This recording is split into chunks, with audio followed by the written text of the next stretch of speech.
வணங்கி ஜெபம் செய்வோம். பரலோக பிதாவே, இந்த ஞாயிற்றுக்கிழமை காலை ஆராதனை வேலைக்காக உங்களுக்கு நன்றி செலுத்துகிறோம்.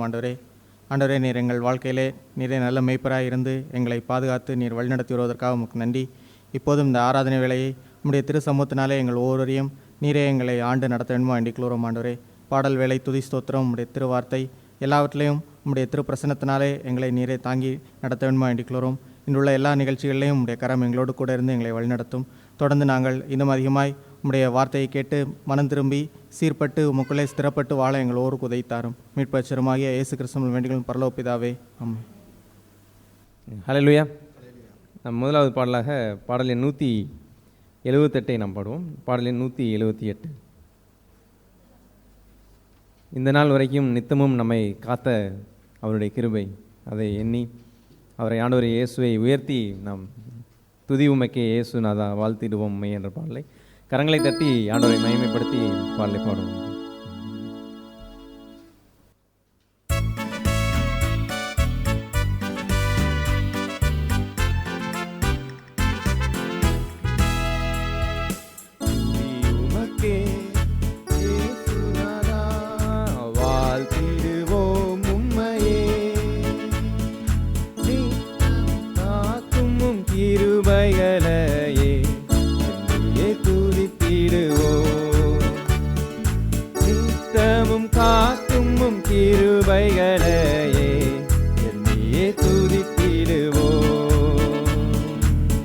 ஆதியந்தமில்லா அநாதி தேவனே, அடைக்கலமானீர் எமக்கு நீரே. ஆதியந்தமில்லா அநாதி தேவனே, அடைக்கலமானீர் எமக்கு நீரே. மாறா விசுவாசத்தை எமக்கு தந்தீரே, எண்ணியே துதித்திடுவோம். மாறா விசுவாசத்தை எமக்கு தந்தீரே, எண்ணியே துதித்திடுவோம். துதியுமக்கே இயேசுநாதா வாழ்த்திடுவோம் உம்மையே. நித்தமும் காக்கும் கிருபைகளையே எண்ணியே துதித்திடுவோம். நித்தமும் காக்கும் கிருபைகளையே எண்ணியே துதித்திடுவோம். கடந்த நாளெல்லாம் வழுவாமலே காருண்யத்தாலே காத்தீரே.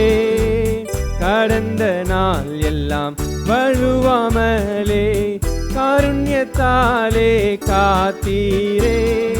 வல்ல தேவனே உம் வாக்குகளையே எண்ணியே துதித்திடுவோம். வல்ல தேவனே உம் வாக்குகளையே எண்ணியே துதித்திடுவோம். துதியுமக்கே இயேசுநாதா வாழ்த்திடுவோம் உம்மையே. நித்தமும் காக்கும் கிருபைகளையே எண்ணியே துதித்திடுவோம். நித்தமும் காக்கும் கிருபைகளையே எண்ணியே துதித்திடுவோம். ஆயினும் மேலாய் அன்பு கூர்ந்தீர், தந்தை போல் எம்மை சுமந்தீரே. தாயினும் மேலாய் அன்பு கூர்ந்தீர், தந்தை போல் எம்மை சுமந்தீரே. ஜீவனை தந்த உம் அன்பினையே எண்ணியே துதித்திடுவோம். ஜீவனை தந்த உம் அன்பினையே எண்ணியே துதித்திடுவோம். துதியுமக்கே இயேசுநாதா வாழ்த்திடுவோம் உம்மையே. நித்தமும் காக்கும் கிருபைகளையே எண்ணியே துதித்திடுவோம். நித்தமும் காக்கும் கிருபைகளையே எண்ணியே துதித்திடுவோம். ஜெயம் பெற்றோராய் சேவை செய்து ஜீவனை வைத்தே துதித்திடவே. ஜெயம் பெற்றோராய் சேவை செய்து ஜீவனை வைத்தே துதித்திடவே நித்திய ஜீவனை எமக்கு தந்தீரே நீயே துதித்திடுவோம். நித்திய ஜீவனை எமக்கு தந்தீரே என்னையே துதித்திடுவோம். துதியுமக்கே இயேசுநாதா வாழ்த்திடுவோம் உம்மையே.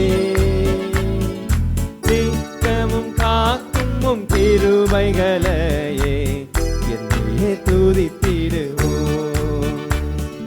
நித்தமும் காக்கும் கிருபைகளையே என்னையே துதித்திடுவோம். ஹல்லேலூயா. நாம் அடுத்ததாக பாடல் எண் 221 நாம் பாடுவோம்.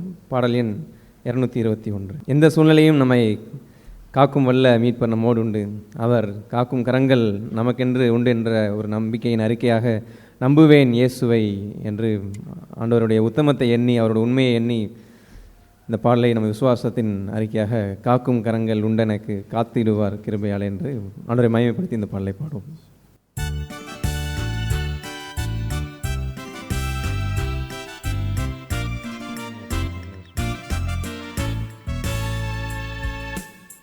காக்கும் கரங்கள் உண்டனக்கு காத்திடுவார் கிருபையாலே. காக்கும் கரங்கள் உண்டனக்கு காத்திடுவார் கிருபையாலே. அல்லேலூயா பாடி பாடி அலைகளை நான் தாண்டிடுவேன். அல்லேலூயா பாடி பாடி அலைகளை நான் தாண்டிடுவேன். நம்புவேன் இயேசுவை நம்புவேன் இயேசுவை நம்புவேன் இயேசுவை நம்புவேன் இயேசுவை. நிந்தனைகள் போராட்டம் வந்தும் நீதியின் தேவன் தாங்கினாரே. நிந்தனைகள் போராட்டம் வந்தும் நீதியின் தேவன் தாங்கினாரே.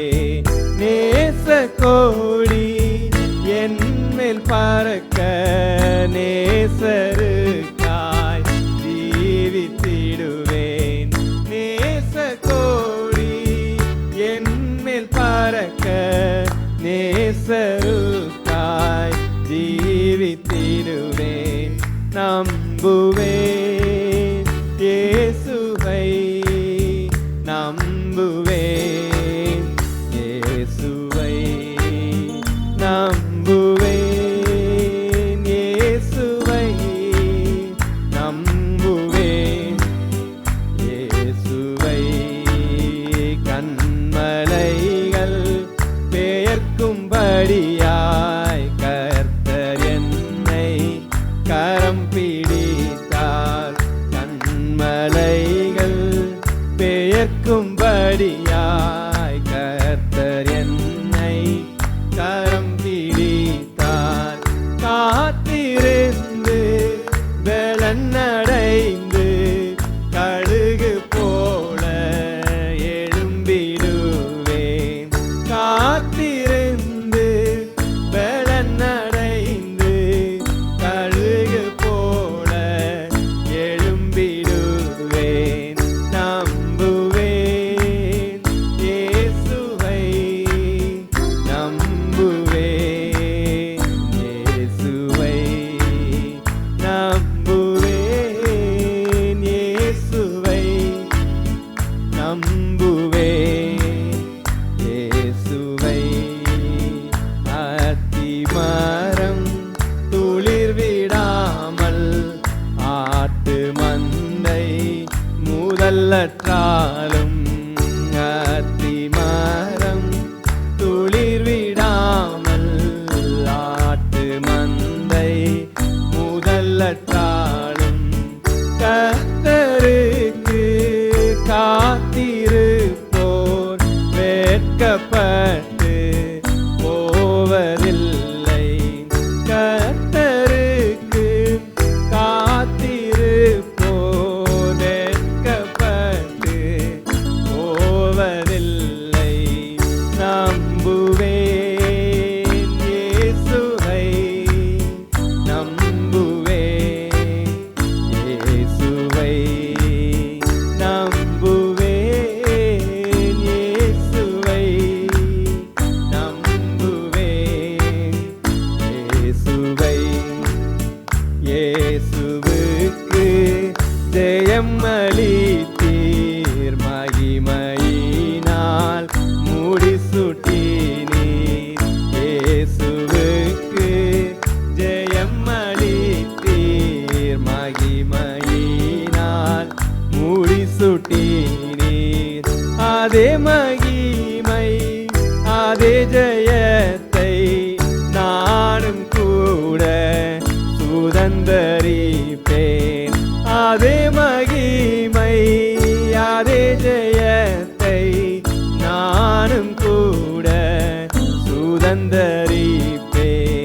நம்புவேன் இயேசுவை, நம்புவேன் இயேசுவை, நம்புவேன் இயேசுவை, நம்புவேன் இயேசுவை. காக்கும் கரங்கள் உண்டனக்கு காத்திடுவார் கிருபையாலே. காக்கும் கரங்கள் உண்டனக்கு காத்திடுவார் கிருபையாலே. அல்லேலூயா பாடி பாடி அலைகளை நான் தாண்டிடுவேன். அல்லேலூயா பாடி பாடி அலைகளை நான் தாண்டிடுவேன். நம்புவேன் இயேசுவை, நம்புவேன் இயேசுவை, நம்புவேன் இயேசுவை, நம்புவேன் இயேசுவை. ஹல்லேலூயா. நம்ம வாழ்வில் எப்பயுமே அவர் நன்மை செய்கிறவராகவே, நம்ம வாழ்வில் கிரியை செய்கிறவராகவே இருக்கிறார் நம்ம ஆண்டவர்.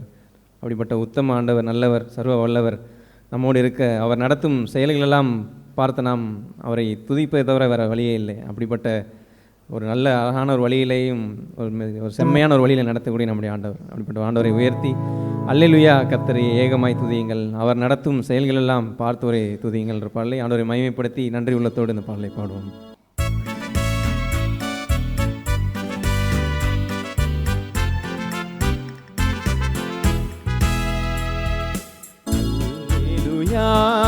கர்த்தரையே ஏகமாய் துதியுங்கள், அவர் நடத்தும் செயல்களெல்லாம் பார்த்தோரை துதியுங்கள். வல்லமையாய் கிரியை செய்யும் வல்லோரை துதியுங்கள். எல்லோரையும் ஏற்றுக்கொள்ளும் இயேசுவை துதியுங்கள்.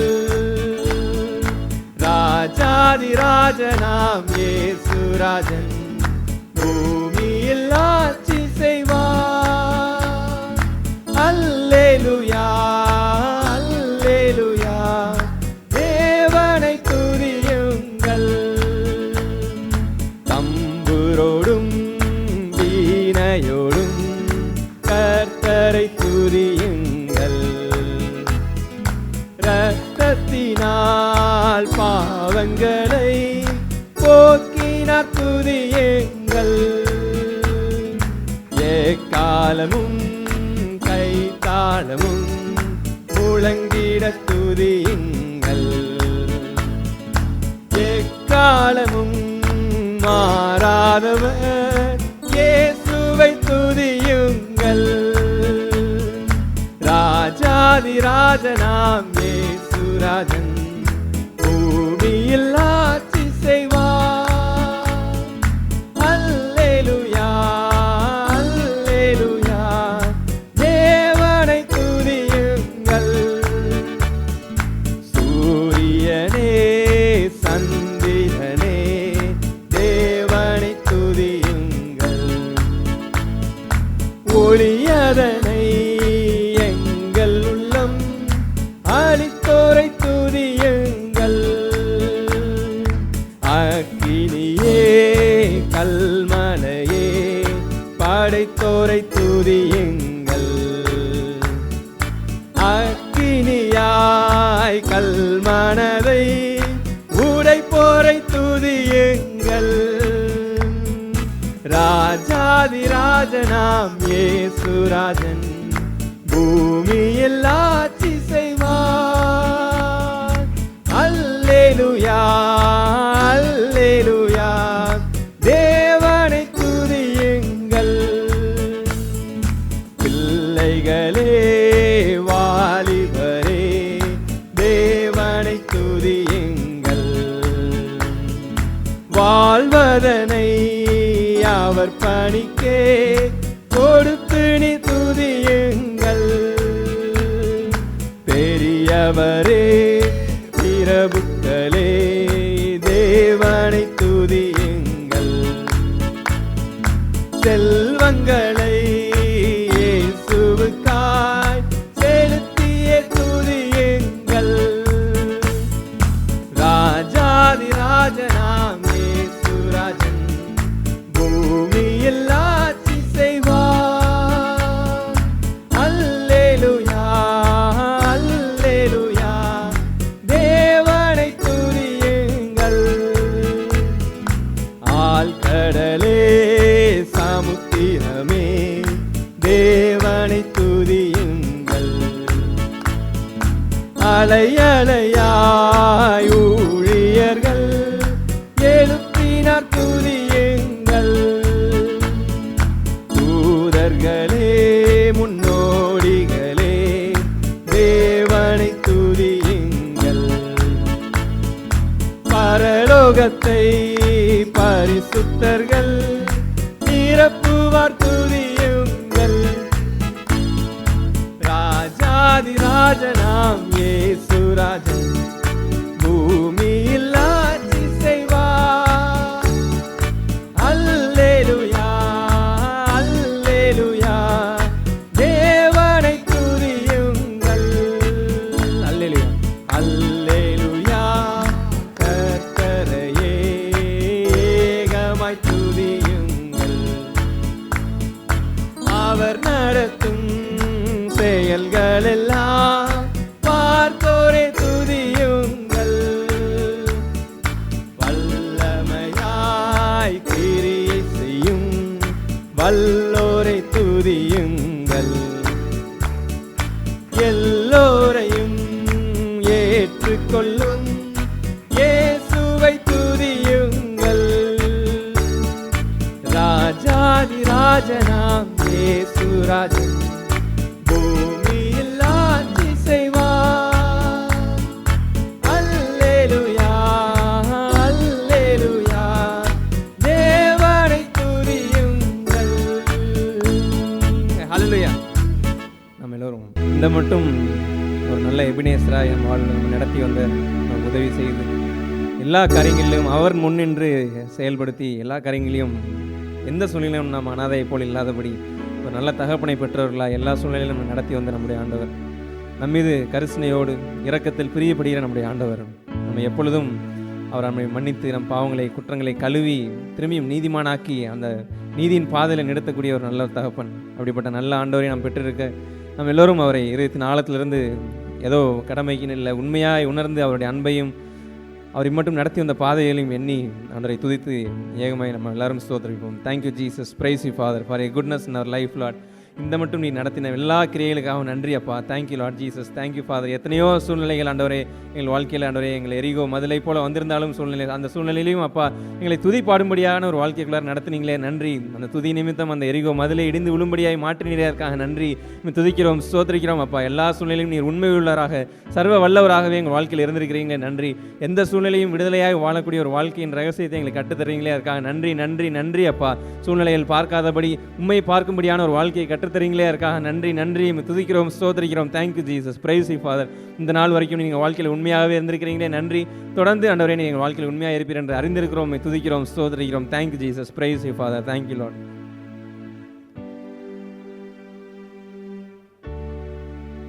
எரிகோ மதிலும் முன்னே வந்தாலும் இயேசு எந்தன் முன்னே செல்கின்றார். எரிகோ மதிலும் முன்னே வந்தாலும் இயேசு எந்தன் முன்னே செல்கின்றார். கலங்கிடாதே, திகைத்திடாதே, துதியினால் இடிந்து வீழும். கலங்கிடாதே, திகைத்திடாதே, துதியினால் இடிந்து வீழும். நன்றியால் துதி பாடு, உன் இயேசுவை உள்ளத்தால் என்றும் பாடு. வல்லவர், நல்லவர், போதுமானவர், வார்த்தையில் உண்மையுள்ளவர். வல்லவர், நல்லவர், போதுமானவர், வார்த்தையில் உண்மையுள்ளவர். நன்றியால் துதி பாடு, உன் இயேசுவை உள்ளத்தால் என்றும் பாடு. நம்ம எல்லோரும் சுருக்கமாக ஒரு 3 சகோதரர்கள் 3 சகோதரிகள் நம் சுருக்கமாக ஆண்டவருக்கு துதிகளையும் நன்றிகளையும் ஏறெடுப்போம். யோவான் 3ஆம் அதிகாரம் எல்லா ஒரு வாழ்க்கையினுடைய பின்னணியிலேயும் இந்த கோர் ஆஃப் த சப்ஜெக்ட் அதை தாங்குகின்ற ஒன்று உண்டு. நாம் கடந்த முறை கூட நாம் தியானித்த பொழுது மேலான அலங்காரத்தை கீழே வைத்துவிட்டு மேலே பேஸ் இல்லாமல் இருந்தால் எப்படி, அதுபோல்தான் அஸ்திவாரம் சரியில்லாமல் பேஸ் அடியிலே சரியில்லாமல் மாளிகை கட்டுகிறோம் என்றால் அதை எப்படி ஏற்றுக்கொள்ள முடியும்? அதுபோன்ற ஒரு பகுதியிலே when something happened, ஒன்று கோளாறு நடக்கும் பொழுது என்ன உணர வேண்டும் என்று சொன்னால் வாட் இஸ் த பேஸ், அதுக்கு ஆதாரம் இருந்தது என்ன என்பதை பார்த்து சரி செய்திருக்க வேண்டும். அது இல்லாமல் அந்த ஆதாரத்தையே வாழாமல் இருந்து கொண்டு நீங்கள் வெளியுள்ள பகுதியை மாத்திரமே நீங்கள் செய்து வந்தால் உங்களுடைய கிறிஸ்தவ வாழ்க்கையிலேயே வேறில்லாத வாழ்க்கை என்று போய்விடும். அவர்கள் வேறில்லாதவர்கள் என்று அந்த கற்பாறையிலே விதைக்கப்பட்ட விதைக்கு பெயர். அது வேறில்லாதபடினால், அது வேறு விடாதபடினால் இயேசு கிறிஸ்துவை குறித்து எப்படி வாசிக்கிறோம், ஈவன் இஃப் இட்ஸ் ட்ரை, அது வறண்ட நிலமாய்ந்தாலும் அவர் வேறு விடுவார். அந்த வறண்ட நிலத்திலே வேறு விட்டு he will bring a beautiful the godly life, இளம் துளிராய் அவர் துளித்தார். ஆகவே ஃபார் எவ்ரிதிங், எல்லாவற்றிலேயும் there is a base, ஒரு பேஸ் ஒன்று உண்டு. அது இல்லை என்றால் சூன், வெரி சூன், வேகமாகவே உங்களுடைய வாழ்க்கையில் ஒரு பெரிய அசைவு உண்டாகும் பொழுதெல்லாம் யூ வில் கொலாப்ஸ், நீங்கள் கொலாப்ஸ் ஆவீர்கள்.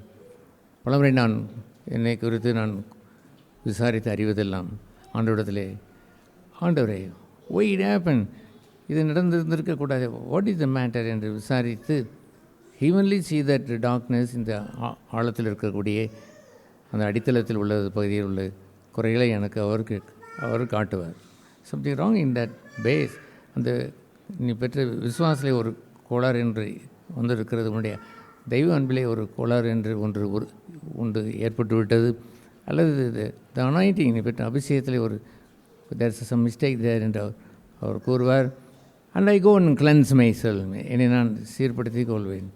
ஆகவே த மோஸ்ட் கிறிஸ்டியன் அநேக கிறிஸ்தவர் வாழ்கின்றதை போல் ஒரு காமன் லைஃபாய் வாழ்கின்ற அந்த அடித்தளத்தில் உள்ள பகுதியை சோதிக்க தெரியாமல் மனுஷர் பார்வைக்கு மாத்திரமே ஒரு கிறிஸ்தவ வாழ்க்கையை வாழ்வது என்பது மிகப்பெரிய தவறு. அதுபோன்ற ஒரு வாழ்க்கையை தான் வேதம் என்ன சொல்லியது என்றால், காட் ஹேட்டட், தேவன் அதை வெறுக்கிறார் என்று எழுதியிருக்கிறது. It is abomination. அது அவருக்கு அருவருப்பாக இருக்கிறது. தேவனுக்கு முன்பாய் வாழாமல் மனுஷருக்கு முன்பாய் தங்களையே பார்த்து பார்த்து வாழ்கின்றவர்கள் தி டோன்ட் பேஸ், அவர்கள் தன்னுடைய ரூட் பகுதியிலே ஆழத்திலே whether they have that rock of Christ, கிறிஸ்துவுடைய கண்மலையில் தான் இருக்கிறோமா அல்லது காட் இஸ் தேர், எல்லா கிரியைகளையும் அவருக்கு உள்ளாக செய்து முடிக்கும்படி என்று எழுதியிருக்கிறது. அவருக்குள் தான் நான் இதை செய்தேன்னா outside the boundary of God, இதனுடைய அந்த எல்லையை விட்டு வெளியே போனேன்னா என்பதெல்லாம் சோதித்தருகின்ற கிறிஸ்தவர்கள் இல்லாதபடினால் அவருடைய வாழ்க்கை முழுவதும் சூப்பர்ஃபிஷியல் வெளி பிரகாரமாய் அதை வாழ்ந்து அதை சேதத்தை எல்லாம் காண முடியாமல் போய்விடுகிறார்கள். கடைசியில் அவருடைய பெருவெல்லம் பெருங்காற்று என்று ஒன்று வீசும் பொழுது இந்த மேலான இருக்கக்கூடிய இந்த ஸ்ட்ரக்சர் முழுவதும் கீழே விழுந்து விடுகிறது. அதையே பார்த்து பார்த்து ஏமாந்து விட்டு தங்களுடைய பேஸ் வேறு எங்கே இருப்பதை அறிவது இல்லை. அதுபோன்ற ஒரு பகுதி தான் இந்த யோவான் 3ஆம் அதிகாரத்தில் தி மோஸ்ட் இம்பார்ட்டன்ட், எல்லாம் சொன்ன 1-2 சொன்னதை விட அதிகமான முக்கியமான பகுதி இங்கே எழுதப்பட்டிருக்கிறது. அது என்னவென்றால் யோவான் 3ஆம் அதிகாரம் அங்கே 16ஆம் வசனத்திலே வாசிக்கிறோம். தேவன் தம்முடைய ஒரே பேரான குமாரனை விசுவாசிக்கிறவன் எவனோ அவன் கெட்டு போகாமல் நித்திய ஜீவனை அடையும்படிக்கு அவரை தந்தள்ளி இவ்வளவாய் அவர் உலகத்தில் அன்பு கொண்டார். ஆகவே ஹீ லவ்ட் மீ, என்னை அவர் இவ்வளவாய் அன்பு கூர்ந்தார் என்று ஒரு பகுதியை அவர் எப்படி அவர் சொல்கிறார், தன்னுடைய ஒரே பேரான குமாரனை விசுவாசிக்கிறவன் என்று சொல்லும் பொழுது for God so love the world என்று சொல்கிற அந்த தெய்வ அன்பை தே சுட் பிலீவ் தென், அதை விசுவாசித்திருக்க வேண்டும். இதே போல் இருக்கக்கூடிய யோவான் 1ஆம் அதிகாரம் 12ஆம் வசனத்தில் உள்ள ஆரம்பத்திலும் இதே வசனத்தை போல் தோன்றுகிறது. ஆனால் லிட்டில் டிஃப்ரெண்ட், கொஞ்சம் வித்தியாசம். யோவான் 1ஆம் அதிகாரத்தில் 12ஆம் வசனம் சொல்கின்ற பகுதி என்னவென்று சொன்னால், அவருடைய நாமத்தின் மேல் விசுவாசம் உள்ளவர்களாய் அவர் ஏற்றுக்கொண்டவர்கள் எத்தனை பேர்களோ. இங்கே என்ன வாசிக்கிறோம், 16ஆம் வசனத்திலே தன் ஒரே பேரான குமாரனை விசுவாசிக்கிறவன் எத்தனை பேர்களோ என்று தான் ஆங்கிலத்தில் ஹூசோவர் என்று எழுதியிருக்கிறது. அங்கேயும் எவனோ என்று எழுதியிருக்கிறதை போல் அவர்கள் தேவனுடைய பிள்ளைகளாய் மாறுவதற்கு அதிகாரம் கொடுத்தார். அந்த யோவான் 1ஆம் அதிகாரம் 12ஆம் வசனம். இங்கே சொல்லப்பட்ட பகுதி என்னவென்று தெரியுமா, க்ரோயிங், வேறுபடுகின்ற ஒரு பகுதி, ஆழமான ஒரு ரேடிக்கல் கிறிஸ்தவ ஜீவிதத்திற்கே தேவையான ஒரு ஆணிவேர் பகுதியை வைத்து for God so love the world whosoever believeth in him, அவர் விசுவாசிக்கிறவன் எவன் என்று சொல்லும் பொழுது the one who believe the love of God, தேவனுடைய அன்பை விசுவாசிக்கிறவன், தட் இஸ் வெரி எசென்சியல், மிக முக்கியமானது. That he should not perish, அவன் கட்டுப்போகாமல், I will not be perish, not even the world, உலகத்தில் மாத்திரமல்ல இந்த இட்டர்னல் நித்திய வாழ்க்கைக்கும் உரியதென்று அடுத்த வார்த்தை என்ன சொல்லுவார், அவர்கள் நித்திய ஜீவனை அடையும்படிக்கு. I got a eternal life, then is a beautiful confidence, ஒரு அற்புதமான ஒரு கான்ஃபிடென்ஸை, தட் இஸ் அ பேஸ், ஒரு அடித்தளம். ஹவ் யூ பிலீவ் தட், அவருடைய நாமத்தின் மேல் விசுவாசம் உள்ளவர்களாய் என்று சொல்வது. God so love the world and he gave his son, அவருடைய ஒரே பேரான குமாரனை தந்தள்ளி நான் கெட்டு போகாமல், ஒரு நாளும் நான் கெட்டு போகாமல். Do you have the confidence like that you can celebrate your Christian life with the love of God and தேவன் அன்பை வைத்து கொண்டாட உங்களுக்கு முடிகிறதா? That means முடியவில்லை என்றால் it don't believe God.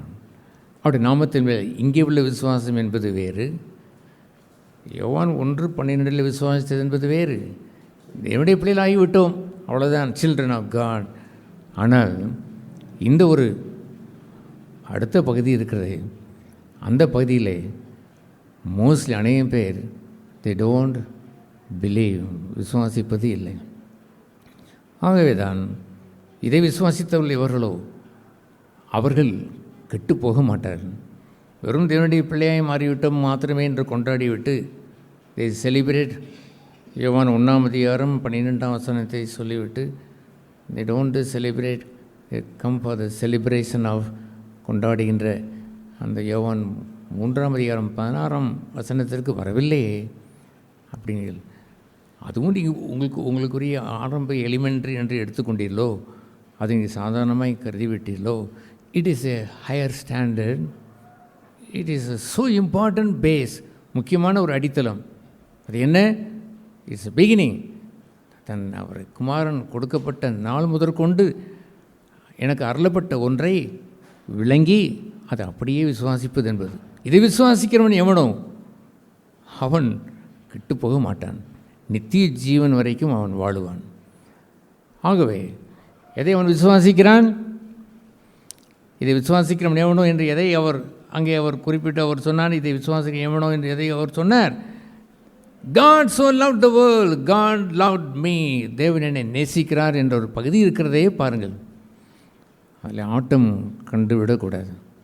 All through your life, உங்கள் வாழ்க்கையுடைய ஜீவகாலம் முழுவதும் I must check my self without ஏதோ வேவரிங்காக இல்லாதபடி, அங்கங்கும் அசைந்தாடுகின்ற நானிலை போல் இல்லாதபடி மை உறுதியுடன் நாம் விசுவாசிக்க வேண்டியது என்னவென்றால், God loves me. I will not perish. நான் கெட்டு போவதில்லை. I have eternal life. நான் நித்திய ஜீவனுக்கு உரியவன்.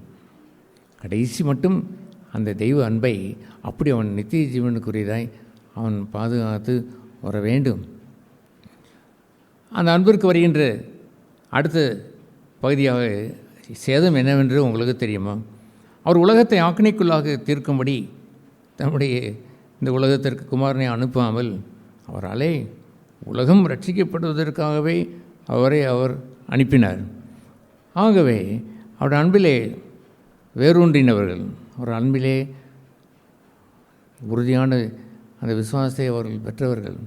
ஃப்ரம் த பிகினிங், ஆரம்ப நாட்களிலிருந்தே you check your Christian life, உன்னுடைய கிறிஸ்தவ வாழ்க்கை நீ சோதித்து பார்க்கும் பொழுது கேன் யூ என்ஜாய் தட்? அதை அந்த விசுவாசத்தை உங்களால் கண்டு ருசித்து உங்களை அனுபவிக்க முடிகிறதா? I know then from the day of my salvation, இந்த ரட்சிக்கப்பட்ட நாள் முதற்கொண்டு I was touch by the love of Calvary அன்பினால் தொடப்பட்டபடினாலே, அவருடைய அன்பினால் ஐ எம் ரேப்ட் அப், அந்த அன்பினாலே நான் ஆட்கொள்ளப்பட்டு விட்டபடினாலே, ஹல்லேலூயா, அவரை அந்த அன்பிலே நான் தழுவி கொண்டதை போல அவரால் நான் ஆட்கொள்ளப்பட்டு போத் டுகெதர் இருவரும் செய்து கொண்டது என்னவென்று தெரியுமா? There was a covenant of love, அன்பின் உடன்படிக்கை அங்கே ஏற்பட்டது. உனது பாட்டிலே அதை அந்த சூலமத்தியால் அடிக்கடி சொல்வாள். மணவாளனை குறித்து மாத்திரமல்ல, மணவாளனும் தன்னுடைய நேச பிரியமாக இருக்கக்கூடிய சூலமத்தியாலை பார்த்து அவர் சொல்லும் பொழுது, we have made a covenant, நாங்கள் உடன்படிக்கை செய்து கொண்டோம். நீ என் நேசர் என்று அவள் சொன்னால், நீ என் பிரியம் என்று அடுத்து ஒரு வார்த்தையை அவர் கூறுவார். ஏதோ ஒன் சைடு ஒரு தலை காதல் போல் அல்ல. I love Jesus, I love Jesus, I love Jesus என்று சும்மா சொல்வதை வைத்து இருக்க வேண்டும். வெதர் இட் இஸ் கவனன்ட், உறுதிப்பட உள்ள உடன்படிக்கை போல் வைத்திருக்கிறீர்களா? Yes, I also love you என்று அவர் உங்களிடத்தில் சொன்னாராம். அந்த அன்பை நீங்கள் கேட்டுத்தான், அதில் உறுதிப்பட்டு தான் எஸ் ஐ லவ் யூ, இதை நான் விசுவாசிக்கிறேன் என்று நீங்கள் சொன்னீர்களா? ஆகவே அவரை விசுவாசிக்கிற எவர்களோ என்று சொல்வது, இந்த யோவான் 3:16 உரியவர்கள் அநேகர் ஃபெயிலியர் ஆகிவிட்டார்கள். அவருடைய அன்பை விட்டு எவன் பிரிப்பான்? ஒன்றும் என்னை அவர் அன்பை விட்டு பிரிக்க இயலாது. எனக்கு நல்லது நடந்தால் என்ன, அல்லது கெட்டது நடந்தால் என்ன, அது பஞ்சமோ பட்டயமோ நாசமோசமோ அல்லது வருங்காலமோ நிகழ்காலமோ வருங்காலமோ வேறு எதுவோ, மனுஷர்களோ தூதர்களோ, ஹூசுவரை யாராக இருந்தால் என்ன, அவர்கள் யாரை பட்டியலை விட்டு வைத்து விட்டிருந்தால் என்ன, nothing can separate me from the love of God. தேவனுடைய அன்பை விட்டு என்னை பிரிக்கையில். அந்த கடைசியில் உன்னத பாட்டிலே அவர் சொல்லுவார், மரணத்தை விட அவருடைய அன்பு பெரியது. அன்பினுடைய அந்த திரண்ட அந்த அன்பிற்கு முன்னால் இந்த இந்த மரணம் என்று அந்த அக்னி இருக்கிறதே, அந்த அன்பின் அக்னியை இந்த மரண வெள்ளம் போல் வருகின்ற அது மேற்கொள்ள இயலாது. அந்த மரணத்தை விட, மரண வெள்ளத்தை விட நான் பெற்றிருக்கிற அன்பின் வெள்ளம், அன்பின் அக்னி மகா பெரியது. இட் கெனாட் குவென்ச், அதை அணைத்து விட முடியாது என்று அவள் சொல்லுவாள். அல்லேலூயா. அப்படி இருந்திருக்க வேண்டும் உடைய வாழ்க்கையை. எப்பொழுது நீ எண்ணி பார்த்தாலும், நான் ரசிக்கப்பட்டு சென்சான் ரசிக்கப்பட்ட நாட்களிலிருந்து காலேஜ் வரும் பொழுது எத்தனை தடவை நான் எண்ணி பார்த்திருக்கிறேன். நான் பிஹெச் ஆரம்பத்திலிருந்து வந்தவன், எண்ணி பார்த்திருக்கிறேன். எத்தனை முறை என்னுடைய வெளியே வந்து பிஸ்னஸ் வந்திருக்க காலங்களிலே, திருமணம் ஆன காலங்களிலே, திருமணமான பிள்ளைகள் பெற்ற காலங்களிலே, அதற்கு பின்பாய் ஊழியம் என்ற காலங்களிலே, ஐ ரிமெம்பர் தட் கவனன்ட். திரும்ப திரும்ப திரும்ப திரும்ப I made the covenant with him. என்ன covenant? You are my beloved. நீர் என் நேசர். அவர் என்னிடத்தில் யூ ஆர் மை, நீர் என்னுடைய பிரியமான ரூபவதி. ஐ லவ் யூ, உன்னை நேசிக்கிறேன். And I tell him again I love you. Both together. இருவரும் அப்படி நீங்கள் கவனன்று செய்து வாழ்ந்திடலாம். இந்த முழு உலகத்தில் உள்ள கிறிஸ்தவர்களை வி லவ் ஜீசஸ் என்று கேட்டால் எஸ் வி லவ் ஜீசஸ் என்று சொல்வார்கள். Go and ask the Lord there where is your partner என்று கேட்டு பாருங்கள். ஒரு பார்ட்னர் அங்கே இருப்பதில்லை. With Jesus said I love you, உன்னை நேசிக்கிறேன் என்று அவர் சொன்னாரா? இயேசுவே கூட ஒருவனை நேசிக்கும் பொழுது அவர் விரும்புவது என்னவென்று சொன்னால், டூ யூ லவ் மீ, நீ நேசிக்கிறாய் என்பது, உண்மையை நேசிக்கிறாய் என்பது நேரடியாக கேட்டார்.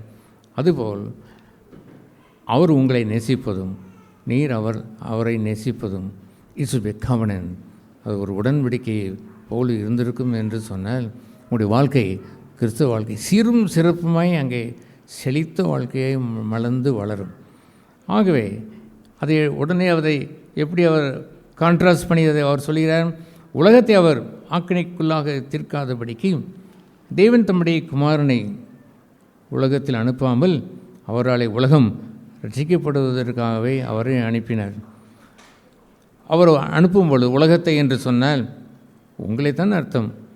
தேவன் அவர் 1 தீமோத்தேயுவிலே நாம் வாசிக்கிறோம், பாவிகளை ரட்சிக்க கிறிஸ்து இயேசு இங்கே வந்த உலகத்திற்கு வந்தார் என்று பொதுவாய் முடித்து விடாமல் அதே வசனத்திலே அதை குறிப்பிட்டு அவர் சொல்லுவார். அடுத்து அவர் என்ன சொல்லுவார்? அந்த பாவியிலே பிரதான பாவி நான். ஸோ உலகத்தை என்று சொன்னால் உலகத்தை என்றல்ல, Christian life is between God and you. தேவன் நான் என்பது வைத்து தான் சபையே என்று அவ்வளவு குடும்பங்கள் ஒன்றாய் நாம் சேர்ந்து வந்தாலுமே கூட he is our bride groom, we are the bride. மொத்தத்திற்கு நாம் அவருடைய மனவாட்டி என்பது தான். இட் இஸ் இண்டிவிஜுவலி காட் என்கொயர் த சர்ச். ஒரு சபையை அவர் விசாரிக்கும் பொழுது அவர் எல்லோரையும் சேர்த்து தான் அங்கே உள்ளே விசாரிப்பார். ஏனென்றால் தன்னுடைய மனவாட்டி சபையானது கரைதிரையற்றதாய் பழுதற்றதாய் இருக்க வேண்டும் என்று விரும்புவார். ஆகவே சபையை அவர் எப்படி அவர் காண்பார்? சிங்கிளி, தனிப்பட்ட விதத்திலே பிரைடு, கரைதற்ற ஒரு மனவாட்டியை பார்த்து தான் அதை விசாரிப்பார். தன்னுடைய வார்த்தையாகிய திருமுழுக்கினால் அந்த மனவாட்டியை கழுவி சுத்திகரித்து கரை திரை இல்லாதபடி அதை பாதுகாத்து தன்னை போலவே உள்ள சாயலுக்கு ஒப்பாய் அதை மாற்றி விடுகிறார்.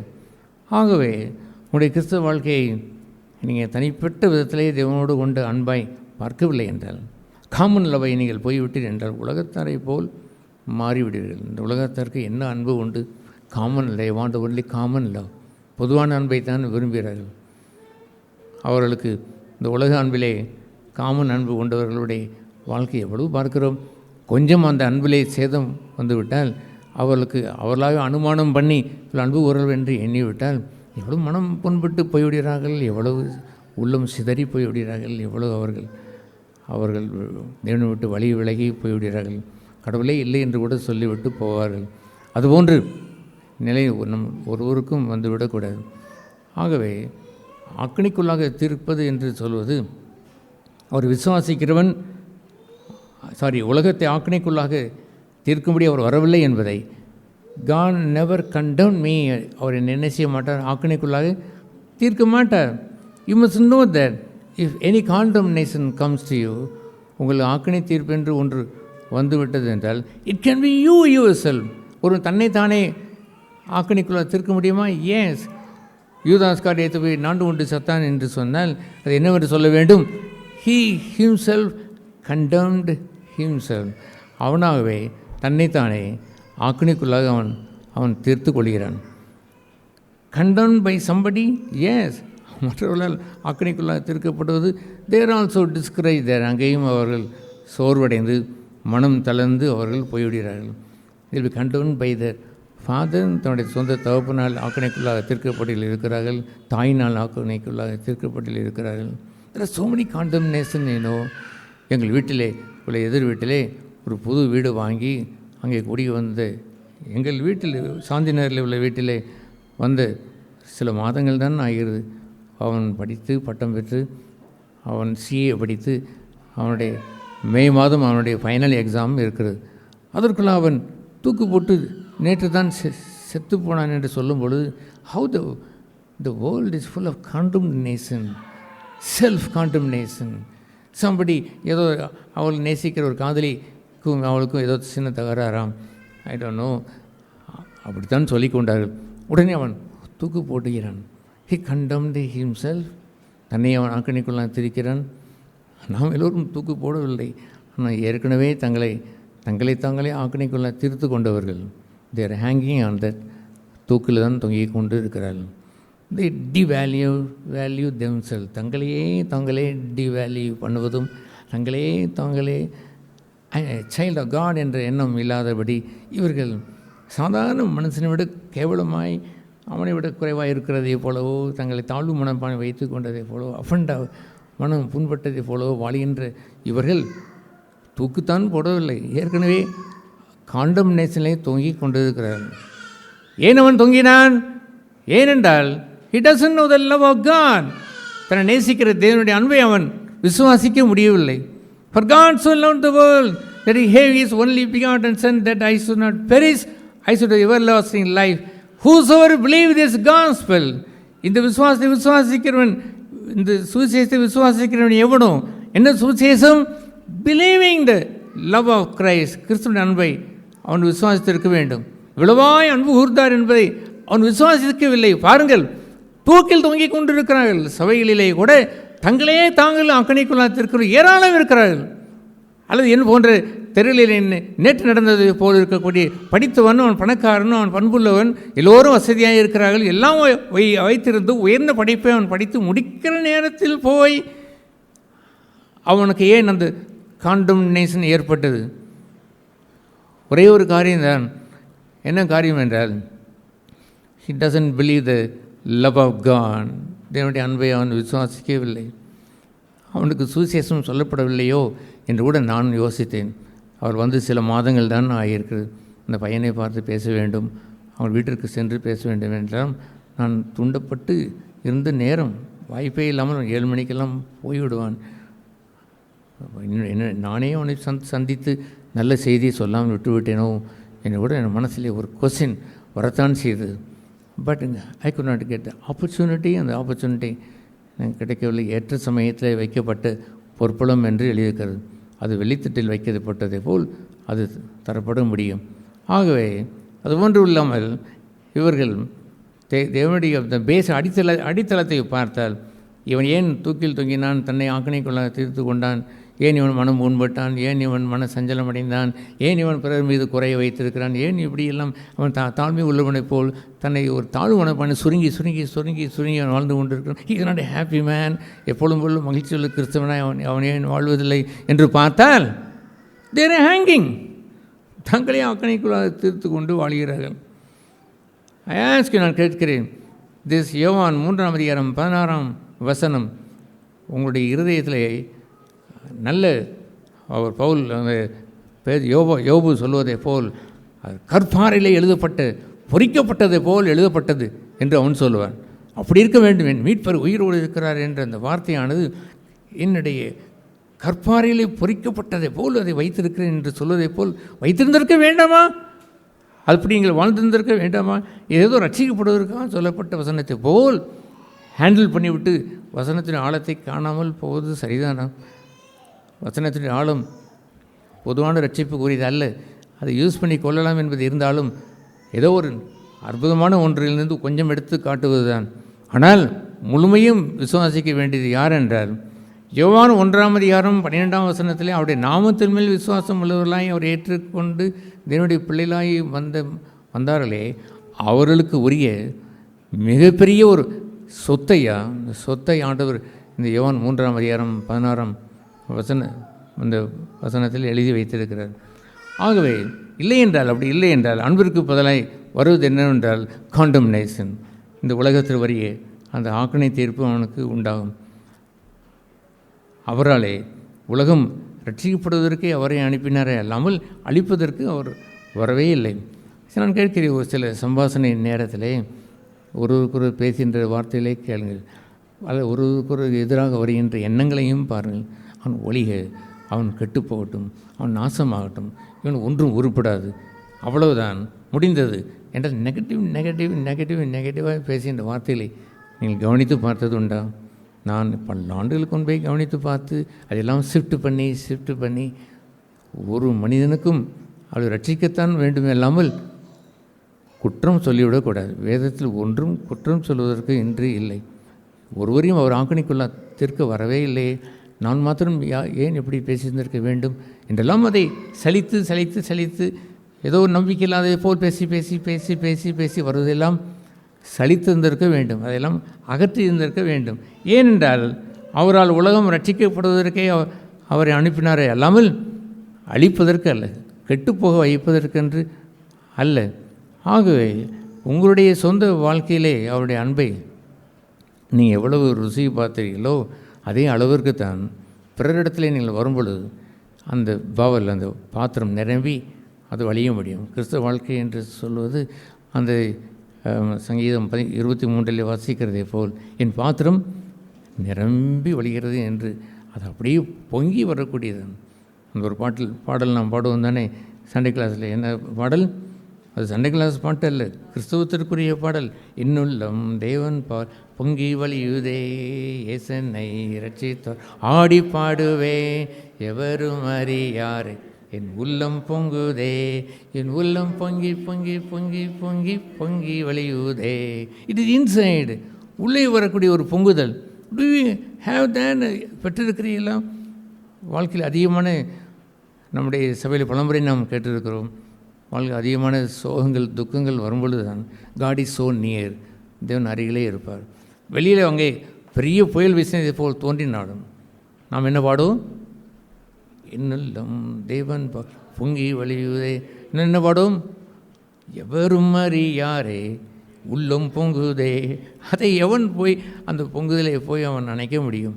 வெளியில் இருக்கக்கூடிய பால் பொங்குவதை போல் இருந்தால் அணைத்து விடலாம். என் உள்ளம் பொங்குவதை எவன் நினைப்பான்? ஹல்லேலூயா. அது போன்ற ஒரு அற்புதமான ஒரு வாழ்க்கை தான் இந்த யோவான் 3:16 என்னை அன்பு கூர்ந்தவர், இவ்வளவா என்னை அன்பு கூர்ந்தவர் என்ற இடம் மிகவும் பாதுகாப்பான இடம். அதை அவர் என்ன தொடர்ந்து அவர் சொல்ல வருகிறார், அவரை விசுவாசிக்கிறவன் ஆக்கினைக்குள்ளாக தீர்க்கப்படான் என்று எழுதியிருக்கிறது. 18ஆம் வசனம் என்ன சொல்கிறது? அவரை விசுவாசிக்கிறவன் ஆக்கினைக்குள்ளாக he cannot be condemned. அவனை ஆக்கினைக்குள்ள யாரும் தீர்த்து விட முடியாது. உலகமே வந்தால் கூட அந்த ரோமர் 8ஆம் அதிகாரத்தெல்லாம் சும்மா பேச்சுக்குத்தான் சொல்லிக்கொள்வார்கள், சூழ்நிலைக்காக பயன்படுத்தி வாழ்ந்தார்கள் என்றால் இருப்பதில்லை. தேவனால் தெரிந்து கொள்ளப்பட்டவனை குற்றம் சாட்டுகிறவன் யார் என்று கேட்பார்.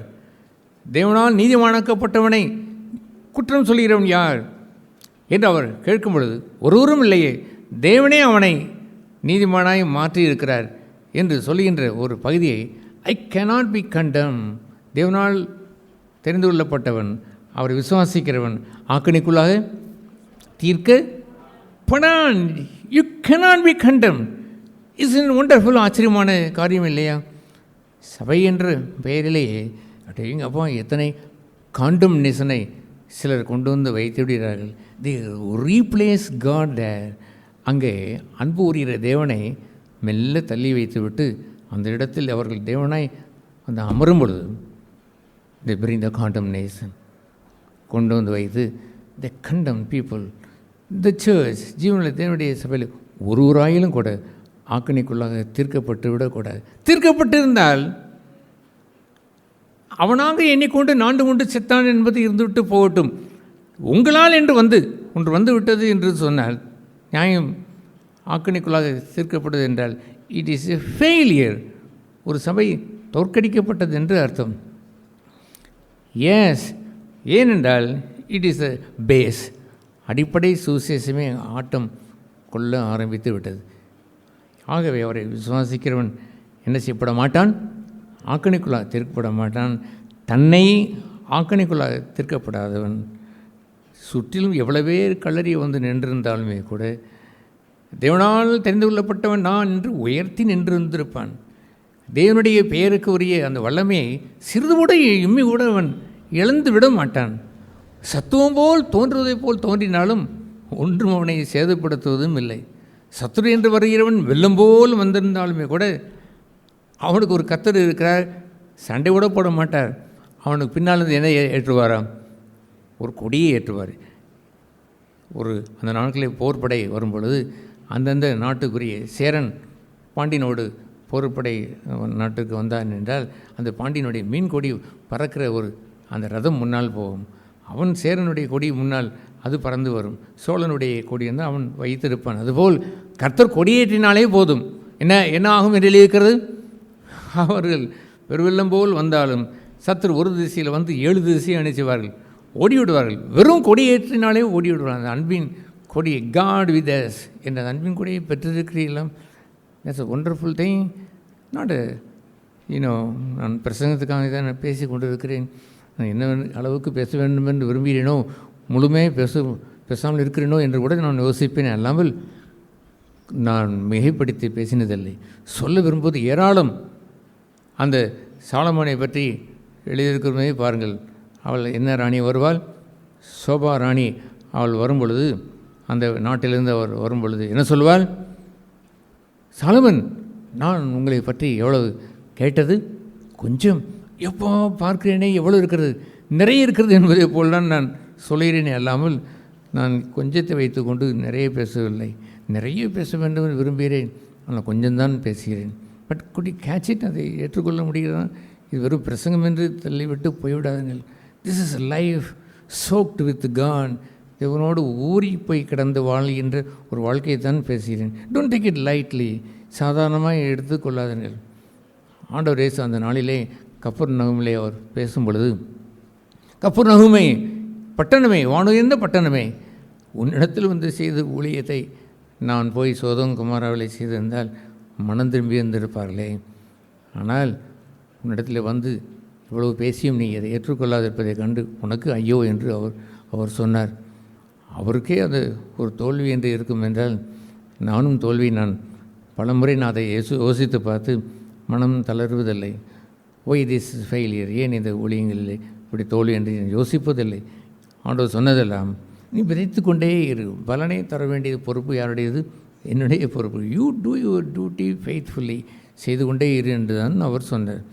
ஆகவே these are the life I am soaked with the love of God. என்னுடைய அன்பிலே ஊறி போய்கொண்டு அந்த வாழ்க்கையை வைத்து நான் சொல்கிறேன். ஐ ஆம் ப்ரொடெக்டட் பை காட். என்னை ரட்சிக்கும்படி அவர் அருளப்பட்டாரே அல்லாமல் என்னை ஆக்கணிக்குள்ளாகத்திற்கோ என்னை கெட்டுப்போகும்படி செய்வோ அல்லவே இல்லை. ஆல் த டைம்ஸ் ப்ராஸ்பரிங், ஒன்றும் சேதைப்படுத்த விட்டதே இல்லை ஐயா. எத்தனையோ புயல் வரும்பொழுது கூட முன்கூட்டியே அவரை எச்சரித்து வைத்து விடுவார். பெரிய பெரிய கட்டடங்கள்லாம் கீழே விழுந்தாலும், என்னென்னவோ ஓலைகளாம் பிடியும் கொண்டு போனாலும் உன் தலையில் ஒரு முடி கூட கீழாது என்று அவர் சொன்னாரே. அதெல்லாம் அன்பின் வார்த்தைகள். அப்படியே நான் விசுவாசிக்கிறேன். ஒன்றும் சேதப்படுத்தவில்லை என்றால் ஒன்றும் சேதப்படுத்தவில்லை தான். ஹல்லேலூயா. ஏனென்றால் நம்மை ஆக்கணிக்குள்ளாத்திற்கு வராமல் நம்மை ரட்சிக்கவே அவர் வந்தார். என்ன அந்த வசனத்திலே நீங்கள் வாசித்தீர்கள், அந்த 17ஆம் வசனத்திலே, அவராலே உலகம் ரட்சிக்கப்படுவதற்காகவே அவர் அனுப்பினார். அவரை விசுவாசிக்கிற ஆக்கணிக்குள்ளாக தீர்க்கப்படான். நிறைய வசனங்கள் அது இருந்தாலும் I want make a full stop here, இங்கே ஃபுல் ஸ்டாப் வைக்க விரும்புகிறேன். But it's most important. அதிக முக்கியமான பகுதி என்னவென்று சொன்னால், are you remaining in the love of God? தேவனுடைய அன்பிலே நிலைத்திருக்கிறீர்களா? And can you say this is the love of God? Whatever it is, நான் பெற்றிருக்கிற அனைத்தும் தேவனால் அருளப்பட்டது என்று இயேசு சொல்வார். அவர் சொல்வார், பிதாவே நீர் என்னை நேசிக்கிறதை போலவே இவர்களையும் நேசிக்கிறீர் என்பதை இந்த உலகம் காண வேண்டும் என்று விரும்புவார். அப்படி உலகத்திற்கு நீங்கள் ஒளியாக இருக்கிறீர்களா? உங்களை பார்க்கிற யாராயிருந்தாலும் உங்களுடைய சாட்சி அப்படி இருக்கிறதா?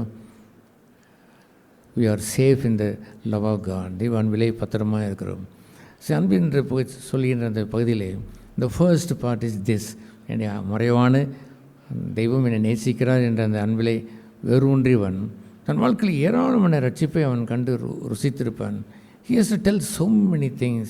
என்னுடைய 73 வயது முடிந்து 74 வயது முடிந்து 75ஆம் வயது பிரவேசிக்கிற நாளிலுமே கூட I can tell you so many thing. அதையெல்லாம் சொல்லிக்கொண்டே போகலாம். அல்லேலூயா. அதை தன்னுடைய வேரிலே கிறிஸ்துவனுடைய அன்பை பெறாதவன் ஒருவேளை வெறுமனே நான் சொல்லிக்கொண்டே போனால் பொறாமை கூட உண்டாகிவிடும். அவனுக்கு கொஞ்சம் கோபம் கூட உண்டாகும். எனக்கு இல்லாமல் இவனுக்கு இருக்கிறது என்று கூட உங்களுக்கு எண்ணம் தோன்றி வைத்து விடும். ஆனால் நீ அறிய வேண்டியது என்னவென்றால், you have lost your base, அடித்தளத்தை இழந்தீர்கள். காட் ஸோ லவ்ட் மீ என்ற அந்த சுவிசேஷத்தை நீங்கள் விசுவாசிக்கவில்லை. அந்த அன்பிலே கோளாறு ஏற்பட்டு விட்டது. தேவனை நேசிக்கிறார் என்பதை எந்த சூழ்நிலையும் உங்களால் அறிக்கை செய்ய முடியாமல் போகும் பொழுது தான் லவ் ஃபார் அதர்ஸ், மற்றவர்களை நேசிக்கிற நேசத்திற்கு பொங்கி வழிவது இல்லை. ஹல்லேலூயா. அன்லவ் டு காட், தேவன் நேசிக்கிற நேசத்திற்கும் பொங்கி வழிவது இல்லை. ஹி லவ்ஸ் மீ, என்னை நேசித்தார் என்பதை வைத்து தான் ஐ லவ் ஹிம் என்று யோவானிலே சொல்லுவார். முந்தி அவர் என்னிடத்திலே அன்பு கூர்ந்தார். I love him and from his love I love one another. ஒருவரை ஒருவர் நேசிக்கிறோம். வி கண்டம் நோ ஒன், ஒருவரையும் ஆக்கினைக்குள்ளாக தீர்ப்பதில்லை. காலமெல்லாம் ஆக்கினைக்குள்ளாக தீர்த்து காலமெல்லாம் உள்ள பழகின நாட்களில் உள்ளதை எல்லாம் ஒரு லிஸ்டெல்லாம் போட்டு ஆக்கினைக்குள்ளாக தீர்த்த பொழுது சிலர் சொன்ன காரியங்களெல்லாம் வைத்து நான் ஒரு போட்டியும் பொறாமையும் எதிர் ஒன்று நான் சொல்ல வரவில்லை. ஆனால் அதற்கு பதிலாய் சொன்னது என்னவென்று சொன்னால், இட் இஸ் மை காட், இது தேவன். அவர்கள் சொல்வார்கள் நாங்கள் ரட்சித்தோம் என்று அவர்கள் சொல்வார்கள். அவரால் நாங்கள் ரட்சிக்கப்பட்டிருக்க என்று அங்கே எழுதப்பட்டிருக்கும் பொழுது, அவருடைய அன்பினால் காக்கப்பட்டிருக்கிறோம் என்று சொல்லப்பட்டிருக்கும் பொழுது, அதை எப்படி இது எப்படி என்று நான் போட்டி போடவில்லை. அவர் போட்ட எந்த லிஸ்ட்டுக்கும் உள்ளே நான் பார்த்ததும் இல்லை. அதை சொன்ன அந்த டோனை நான் பார்த்து கண்டுபிடித்து விட்டேன். இவர்களோ நாங்கள் போஷிக்கிறோம் என்று சொன்ன பொழுது, நோ, காட் ஹூ ப்ரொடெக்டட்.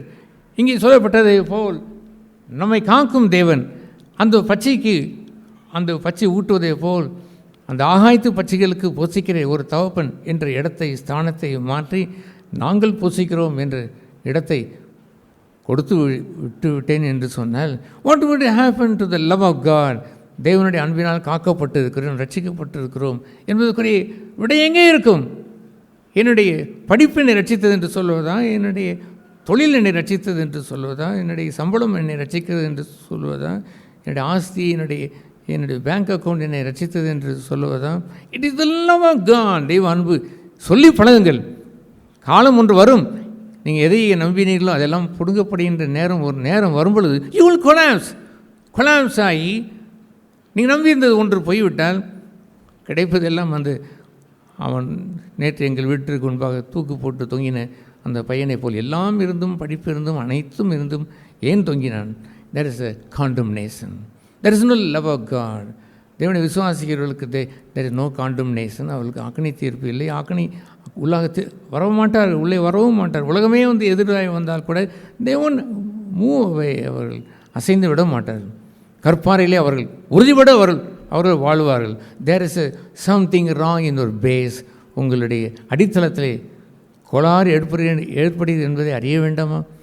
ஒரு நல்ல வீட்டை இடிக்கப் போகிறாள் என்று கேள்விப்பட்டு நான் போய் இந்த இடத்துல அவள் சொன்ன பொழுது என்னவென்று கேட்டால், அடித்தளத்தில் டெர்மைட்ஸ் வந்துவிட்டது, ஏராளமான டெர்மைட்ஸ் வந்துவிட்டபடினாலே they have to renovate everything, எல்லாவற்றையும் ரெனோவேட் பண்ண வேண்டிய இடத்திற்கு போய்விட்டார்கள். அதுபோல் நன்றாயிருக்கிறதை போல் இருந்துவிட்டு உங்கள் வாழ்க்கையிலே கரையான் பூத்ததை போல் தெய்வ அன்பிலே கோளாறு ஏற்பட்டு விடக்கூடாது. I stand as a servant of the Lord. தேவனுடைய ஊழியனாய் நிலைநிற்பதற்கு ஒரே காரணம், God loves me. தேவனை நேசிக்கிறார். அவருடைய He loved me so much. இவ்வளவா என்னை அன்பு கூறுகின்ற அப்படினால் I cannot be perished. நான் கெட்டு போவது இல்லை, அழிந்து போவது இல்லை. அவர் எனக்கு நித்திய ஜீவன் வரைக்கும் என்னை பாதுகாக்கிறவர். அதையெல்லாம் முக்கியமான முதல் பகுதி என்னவென்றால், பேஸ் என்னவென்றால், God loves me. அந்த இடத்தை சேதப்படுத்துவதற்கு அதை பறிப்பதற்கு வந்தபொழுது தான் I stand as a lion, சிங்கத்தை போல் இருக்கிறேன். How can you say that you provide me, you help me, you are the source என்று சொல்வதை நான் மறுக்கிறேன். உங்கள் சம்பளம் கொடுக்குற முதலாளி வந்து நின்று நான் தான் சம்பளம் கொடுக்கிறேன், எஸ் எஸ் நீங்கள் தான் சம்பளம் கொடுத்து நான் வாழ்கிறேன் என்று சொல்வதா? நோ சார், சம்பளம் நீங்கள் கொடுத்தது உண்மையாக இருக்கலாம், வாங்கினேன் தேங்க்ஸ் என்று சொன்னதும் உண்மையாக இருக்கலாம். But it is my God, தேவன் கொடுத்தார், என்னால் தான் எல்லாம் நடந்தது. No, it is only God. சொல்லுங்கள், வாழ்க்கை சொல்லி பழகுங்கள். கடைசியாக நம்முடைய சபையில் 2020 வருடத்தில் சொல்லப்பட்ட வார்த்தை என்ன தெரியுமா? இவன் எப்பொழுது கேட்டாலும் இவன் தேவன்தான் தேவன்தான் என்று சொல்லிக்கொண்டே இருக்கிறான். என்ன செய்ய முடியும்? ஆண்டவரை பார்த்து ஒரு குற்றம் ஒன்று இருந்தது. என்ன குற்றம்? இவன் தன்னை தேவனுடைய குமாரன் என்று என்ன செய்து கொள்கிறான், சொல்லிக் கொள்கிறான். அப்படியா? 100 அதிபரத்தை சொன்னார்கள், ஒய் ஹீ இஸ் கண்டம் என்று கேட்டபொழுது இவன் தன்னை யார் என்று சொல்லிக் கொள்கிறான், தேவனுடைய தெய்வகுமார் என்றான் சொல்லுகிறான். அப்படின்னா தண்டனை அனுபவிக்க வேண்டும் என்று அந்த கெத்செமனை தொடங்கி அவன் அந்த வாதையை ஆரம்பித்து அவன் கூப்பிட்டு கொண்டு செல்கிறான். நடந்தது என்ன தெரியுமா? இயேசு போகிற தொடங்கி முடிகிற கடைசி சாவு வரைக்கும் my father my father my father. இவனுக்கு அப்பா இல்லை என்று யாராவது சொல்லிவிட்டு அந்த பையனை அடித்து துன்பத்திலும் அப்பா அப்பா அப்பா என்ற கடைசி மக்கள் என்ன சொல்வார்கள்? யோ, உண்மையாகவே அவன் யார் தான், அவனுடைய பிள்ளை விட்டுடையா என்று சொல்லுவதை போல் he was saying continuously my father என்று சொன்ன நிமித்தம் அந்த 100 அதிபதியை சொல்லிவிட்டான். மெய்யாகவே இவர் யார் தான்? ஜீவனில் தேவனுடைய குமாரன் தான். Hallelujah. I got a testimony like that. எப்பொழுது கேட்டாலும் என்ன கேட்டாலும் it is God, it is God. அவன் வீட்டை விட்டு துரத்தப்பட்ட காலங்களில் கூட ஹவ் ஹீ லீவ்டு, நீ எப்படி வாழ்ந்தாய், எப்படி இந்த கடுமையான நாட்களிலே பிழைத்தாய் என்று கேட்கும். It is my God. ஏன் சம்படி ஹெல்ப் மீ என்று இருப்பதெல்லாம் போஸ்ட் பண்ணுவதற்கு அல்ல, அல்லது அவர்கள் நேரடியாக வந்து விட்டால் ஸ்ட்ராங்காகி பேசி no no it is not you என்று சொல்லுவேன். அங்கே பிலாத்து வந்து நின்று உன்னை கொல்லுவதற்கும் உன்னை விடுவிப்பதற்கும் எனக்கு அதிகாரம் உண்டு, உனக்கு சம்பளம் கொடுப்பதற்கும் கொடுக்காதிருப்பதற்கும் எனக்கு அதிகாரம் உண்டு, உன்னை வீட்டில் இரு என்று சொல்வதற்கும் இல்லாமல் போ என்று சொல்வதற்கும் அதிகாரம் உண்டு. என்னவெல்லாம் இருக்கிறதோ அத்தனையும் உங்களுக்கு டேஞ்சராக வருவதை எழுதி வைத்து பாருங்கள். இயேசுவை போல் உங்களுக்கு நல்ல அறிக்கை செய்ய முடியுமா? நோ, என் மீது உமக்கு எந்த அதிகாரமும் கிடையாது. பரத்திலிருந்து வராவிட்டால் உமக்கு என் மீது எந்த அதிகாரமும் இல்லை என்று சொல்லியிருந்திருக்க வேண்டும். அவர்களுக்கு தான் 1 யோவான் 3:16 சொந்தம். அதுபோன்ற ஒரு வாழ்க்கையில் தான் நான் திளைத்து வாழ்ந்தேன். ஆல் த்ரூ த மினிஸ்ட்ரி, என்னுடைய ஊழியத்தினுடைய இப்பொழுது 45 முழு நேர அந்த ஊழியம் என்று சொல்வது 44 வருடம் தாண்டி 45வது வருடத்திற்குள் வந்திருக்கிறேன். மோர் தென் 44 years. My life 56 years. அந்த கிறிஸ்தவ வாழ்க்கை மட்டும் இட் இஸ் மை காட். என்ன எழுதப்பட்டிருக்கிறது? என்னை காக்கும் தேவன், என்னை ரட்சித்த தேவன், என்னை போஷித்த தேவன். That's a beautiful life. Don't trust this world. One day ஒன்றை கைவிட்ட பொழுது நாண்டு கொண்டு சாக வேண்டி வரும். என்ன உதாரணம் என்ற கேட்டீர்கள்? நேற்று தான் உதாரணம். பெரிய பங்களா வீட்டில் வசித்தாலும் ஒரே மகனாக இருந்தாலும் அவன் பெரிய படிப்பு படித்து சிஏ முடித்து மே மாதம் ஃபைனல் எக்ஸாம் சீரும் சிறப்பாக படித்து வந்தாலும் சம் ஃபெயிலியர், ஏதோ ஒரு சின்ன ஃபெயிலியராம், அவ்வளோதான், ஹீஸ் கண்டம், தானே தூக்கு போட்டு சேர்த்தான். அல்லது பிறர் அவனை சொல்லிவிட்டால் பளபளத்து போவான், ராத்திரி பூரம் தூங்க மாட்டான், அப்படி சொல்லிவிட்டானே இப்படி சொல்லிவிட்டானே. If I am a child of God, தேவனுடைய புத்திரன் என்ற பெயரை உடையவனாக இருந்தால் there is no condemnation for those who believe the gospel of love. தேவன் இவ்வளவாய் என்னை அன்பு கூர்ந்தாரே என அன்பை விசுவாசித்தவனுக்கு ஒரு ஆக்கினை தீர்ப்பும் இல்லை, கெட்டு போக மாட்டான், நித்திய ஜீவன் வரை அவன் காக்கப்படுவான். அது ஜீவியமானாலும் ஊழியமானாலும் அதுதான் என்னுடைய சாட்சி. ஹல்லேலூயா. தேவன் தந்த அவருடைய ஜீவனுள்ள வார்த்தைக்காக நான் நன்றி செலுத்துகிறேன். காரியங்கள் கேட்கும் பொழுதும் எப்படி என் மனம் திரும்பி ஆண்டவர் இடத்துல வந்து ஆண்டவருக்குள்ளாக நிலைத்திருக்கக்கூடிய ஒரு வாழ்க்கைக்குள்ளார பிரவேசித்த அந்த நாட்களை நான் திரும்பி பார்க்கவும், அந்த அன்பு எப்படிப்பட்ட அன்பு என்பதை தியானிக்கும்படியாகவும், இன்னும் அவருடைய என் வாழ்க்கையில் எல்லா சூழ்நிலையிலும் அவர் அன்புள்ளவராகவே நடத்தி வருகிற காரியம். என்றைக்கெல்லாம் நான் டிஸ்கரேஜ்மெண்ட்லேயோ ஏதோ ஒரு காண்டம்னேஷன் போலவோ எனக்குள்ளார வருதுன்னா அது என்றைக்குமே கர்த்தர் இடத்துலேருந்து வர்றது கிடையாது என்பதை நான் தெளிவாக மைண்டில் ரெஜிஸ்டர் பண்ணி வச்சுருப்பேன். இதுக்கான வழியை தேடணும். இது தேவன் என்னை எப்பயுமே அன்பு கூறுகிறார்ன்ற பண்பு வந்து இந்த திடீர்னு அன்பு கூறுறார், திடீர்னு என்னை வெறுக்கிறார்ன்றது மாறாது. God is always love. அப்படின்னா இது என்னுடைய அண்டர்ஸ்டாண்டிங், கர்த்தர் என்னை நேசிக்கிறார், அன்பு கூறுகிறார்னு இப்படிலாம் இருந்தால் தான் அன்பு கூறுகிறார்னு நினச்சிட்டு இருக்கிற என்னுடைய டெஃபினிஷன் தான் தப்பாக இருக்குது. கர்த்தரின்படியான கர்த்தரை உண்மையாக அறிந்து கொள்ளும்படியாக நான் திரும்பணும் அப்படின்னு சொல்லி தான் என்றைக்குமே திரும்பும் பொழுது இந்த சூழ்நிலையிலையும் கர்த்தர் நல்லவர், இந்த சூழ்நிலையிலையும் கர்த்தர் நல்லவர். இப்படி காரியங்கள் புயலை போல வீசினாலும் அவர் அங்கே தான் நிற்கிறார், பாராதவர் போல நின்றாலும் அவர் என் கூடயே தான் இருக்கிறார். அவர் எல்லாத்துலேயுமே ஒரு பவுண்டரியை தாண்டி எல்லா காரியங்களையும் போக விட மாட்டார். எல்லா சூழ்நிலையிலையும் கூட இருந்து ரட்சிக்கும்படியான காக்கும்படியான நல்ல தகப்பனை தான் நான் பெற்றிருக்கிறேன். அப்படின்றது உண்மையிலே எனக்கு வாழ்க்கையில் எப்பயுமே ஒரு உற்சாகமும் அவருடைய அன்பு தான் என்றைக்குமே பேஸாகவே இருந்திருக்கு. ஏதோ நரகத்துக்கு பயந்து நான் கர்த்தர் இடத்துல வந்தேன் அப்படின்னா அது என்றைக்கு கொஞ்ச நாள் தான் தாக்கு பிடிச்சிருக்கும், நான் திரும்பியும் பாவத்துக்கு செல்லக்கூடிய ஒரு வாழ்க்கைக்குள்ளே தான் போயிருப்போம்.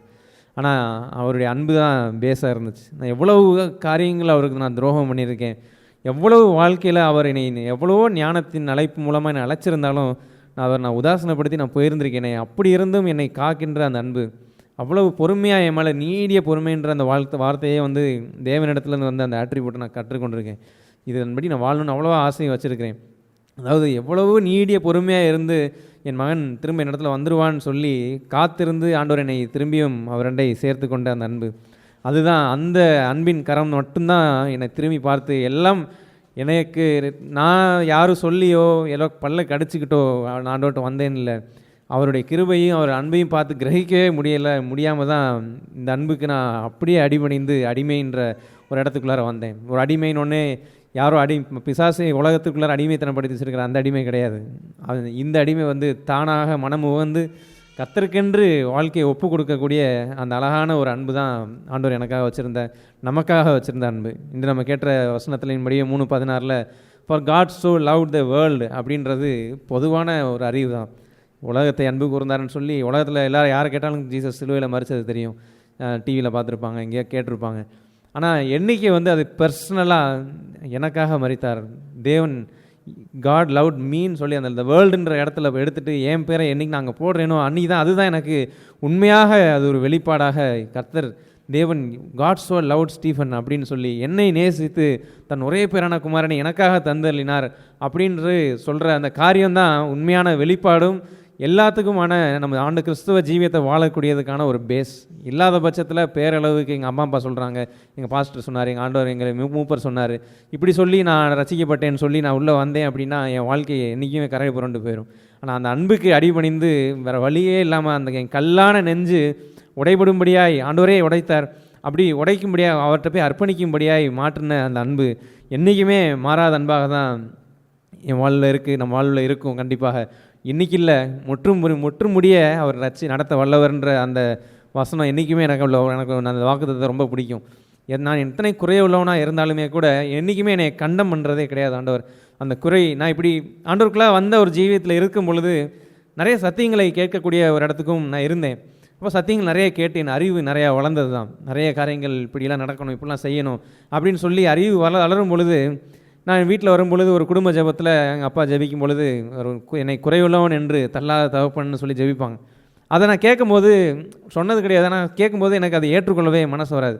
இப்படி நான் குறையுள்ளவன்னா எப்படி என்னை தள்ளாமல் இருப்பார் அப்படின்னு சொல்லி எனக்குள்ளார ஒரு எண்ணம் வந்துகிட்டே இருந்தது ஆரம்பத்தில். ஆனால் போக போக நானே உணர்றேன் எனக்குள்ள அவ்வளோ குறை இருக்குது. அப்படி குறை இருக்கும் பொழுது நான் கர்த்தரை பார்க்கும் வண்ணமாக நான் பார்க்காத பட்சத்தில் என்னையவே நான் செல்ஃப் காண்டம்னேஷனுக்குள்ளார நான் போகிறதையும் கர்த்தருக்குள்ளே இருக்க சந்தோஷத்தையும் அவ்வளோ மன மகிழ்ச்சியையும் அவ்வளோ சந்தோஷத்தையும் நான் இழந்து என்னையவே பார்த்துட்டு டிஸ்கரேஜ் பண்ணி உட்காரக்கூடிய ஒரு இடத்துல தான் நான் போய் நிற்கிறத உணர்றேன். அப்போ நான் உண்மையிலே நான் என்னையவோ சூழ்நிலையோ பார்க்காம எல்லா சூழ்நிலையிலையும் அவருடைய அன்பை அவரை மாத்திரமே நான் பார்த்து நடக்கும் பொழுது உண்மையிலே அது விடுதலைக்கு ஏதுவாகவும் அந்த அன்பு என்னை பாவத்தை எனக்கு இது உனக்கு தகுதி இல்லை அப்படின்றத நான் சூஸ் பண்ணும்படியான ஒரு தைரியத்தையும் ஒரு அதிகாரத்தையும் அந்த அன்பு எனக்கு தருது. இந்த காரியம் வந்து எனக்கு எல்லாத்தையும் செய்ய அதிகாரம் உண்டு, ஆனால் இந்த செய்ய காரியத்துக்கு எனக்கு வந்து தகுதி இல்லை, திஸ் இஸ் நாட், இது எனக்கு வந்து தகுதியற்ற காரியம்னு சொல்லி ரிஜெக்ட் பண்ணக்கூடிய ஒரு அதிகாரத்தையும் அந்த ஒரு பலனையும் பரிசுத்த ஆவியானவர் மூலமாக அந்த இதயத்தில் ஊற்றப்படுகிற அன்பின் நிமித்தம் நான் பெற்றுக்கொள்கிறத பார்க்கும் பொழுது அது உண்மையிலேயே விடுதலைக்கு ஏதுவான ஒரு வாழ்க்கையாக இருக்குது. இல்லாத பட்சத்தில் என்னையே பார்த்து அந்த ஆண்டு கற்பனைகளையே பார்த்துக்கிட்டு இருந்தேன். நான் செல்ஃப் காண்டம்னேஷனில் இருப்பேன். அது மாத்திரம் இல்லாமல் அந்த செல்ஃப் காண்டம்னேஷனில் இருக்கிற ஒரு விளைவு என்னென்னா, பிறரையும் குற்றம் சாட்டுறதுக்கு ஈஸியாக நம்ம வந்து பிறரை குற்றம் சாட்டுற இடத்துல போய் நின்றுவேன்றதையும் ஆண்டவர் எனக்கு இந்த தீத்துவில் ஒரு வசனத்தின் மூலமாக ஆண்டவர் எனக்கு பேசியிருந்தார். அந்த வசனத்தையும் தியானிக்கலாம். அதாவது தீத்துவில் 3வது அதிகாரத்தில் இருக்கும். தீத்து 3 புத்தீனமான தர்க்கங்களை என்றைக்குமே வந்து வேதம் வந்து அக்செப்ட் பண்ணுறதே கிடையாது. ஒரு டிஸ்பியூட்ஸ்லாம் அதுதான் பார்க்குறோம். புத்தீனமான 9வது வசனத்திலேருந்து 9, 10, 11 புத்தீனமான தர்க்கங்களையும் வம்ச வரலாறுகளையும் சண்டைகளையும் நியாயப்பிரமாணத்தை குறித்து உண்டாகிற வாக்குத்தத்தங்களையும் விட்டு விலகு, அவைகள் அப்ரோஜனமும் வீணுமாயிருக்கும்னு சொல்லியிருக்கு. அடுத்து 10, 11 தான் ஆண்டவர் எனக்கு உணர்த்தின ஒரு காரியம் என்னென்னா, ரிஜெக்ட் அ டிவிசிவ் மேன்னு சொல்கிறார். தமிழில் வந்து வேத புரட்டன் இருக்குது, இங்கிலீஷில் எப்படி இருக்குன்னா டிவிசிவ்னா பிரிவினை உண்டு பண்ணக்கூடிய ஒரு இடம். நான் செல்ஃப் காண்டம்னேஷனில் என்னையவே குற்றம் சாட்டி கொண்டு இருக்கக்கூடிய ஒரு இடத்துல இருக்கும் பொழுது, நான் என்னை கர்த்தர் ஏற்றுக்கொள்ளவில்லைன்றது போல் நானே ஒரு எண்ணத்தை வைத்து கொண்டு இருக்கும் பொழுது, ஒரு நல்ல ஒரு ஆண்டவருக்குள்ளாக எளிமையாக வாழ்ந்து கொண்டு போயிட்டுருக்கிற ஒரு கிறிஸ்தவன், குறையுள்ளவன் இருந்தாலும் கழுவி ஆண்டவர் இடத்துல சுத்திகரித்து உண்மையான இதயத்தோடு மனம் திரும்பி போய் கொண்டு இருக்கிற ஒரு சகோதரனோ சகோதரியோ நம்ம பார்க்கும் பொழுது அவனை எப்படி ஆண்டவர் ஏற்றுக்கொள்ள முடியும்னு சொல்லி அந்த ஆட்டோமேட்டிக்காக வந்து ஒரு டிவிசிவ் தன்மை எனக்குள்ளார வந்து அவங்களையும் கண்டம் பண்ணக்கூடிய ஒரு இடத்துல என்னால் போக முடியும் அப்படின்ற ஒரு எச்சரிப்பை ஆண்டவர் இந்த வார்த்தையின் மூலமாக எனக்கு கொடுத்துருந்தார். வேத புரட்டனாய் இருக்கிற ஒருவனுக்கு நீ அப்படின்னு சொல்லி இருக்கு. அதாவது வேத புரட்டன்றது இங்கிலீஷில் எப்படி இருக்குன்னா பிரிவினை உண்டு பண்ணுகிறவன் இருக்கு.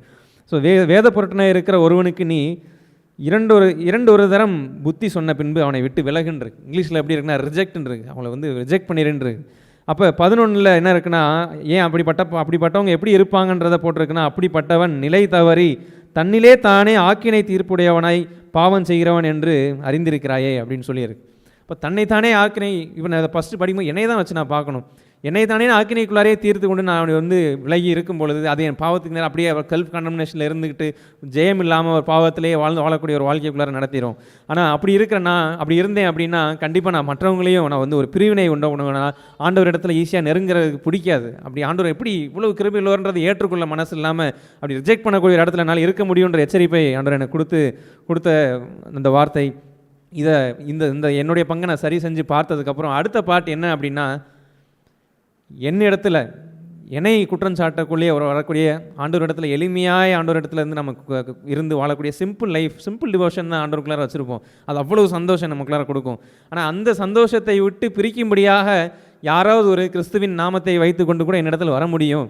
அப்படி வந்தாங்கன்னாலும் ஒரு 2 முறை, இது ரெண்டு தடவை நீ வந்து ஒரு தடவை இல்லைனா 2 தடவை நீ அவனுக்கு புத்தி சொல்லிப்பார். அப்படி கேட்டுக்கொள்ளலை அப்படின்னா அவனை விட்டு விலகு அப்படின்றது தான் என்னுடைய பங்கு. எந்த சூழ்நிலையிலும். ஏன் அப்படின்னா அவங்களே செல்ஃப் காண்டம்னேஷனுக்குள்ளார இருக்கிறதுனால, தன்னையே ஆக்கினைக்குள்ளாக தீர்த்து கொண்டு வாழக்கூடிய ஒரு வாழ்க்கையில் இருக்கிறதுனால ஆட்டோமேட்டிக்காக அவங்களுக்கு இருக்கிற விளைவு என்னென்னா, அவங்களும் ஆண்டவர்கிட்ட போகிறது கிடையாது, ஆண்டவர்கிட்ட நெருங்கி போய் வாழக்கூடிய ஒரு வாழ்க்கைக்குள்ளார வரவனையும் வாழ விடுறது கிடையாது. அப்போ அந்த மாதிரி ஒரு இடத்துல இருக்கும் பொழுது நீ தெளிவாக இருந்து நீ ஆண்டவர் அவங்கள பற்றி புத்தி சொல்ல அவங்களுக்கு. அப்போ சொல்லி அவங்க ஏற்றுக்கொள்ளணும்னா அதை விட்டு விலகு, இல்லைனா நீ பொல்யூட்டாயிருவ அப்படின்ற அந்த பண்பின் இந்த எச்சரிப்பையும் கர்த்தர் எனக்கு தந்ததுக்காக நான் நன்றி செலுத்துகிறேன். எப்பயுமே நான் சந்தோஷமாக இருக்கக்கூடிய ஒரு வாழ்க்கை தான்.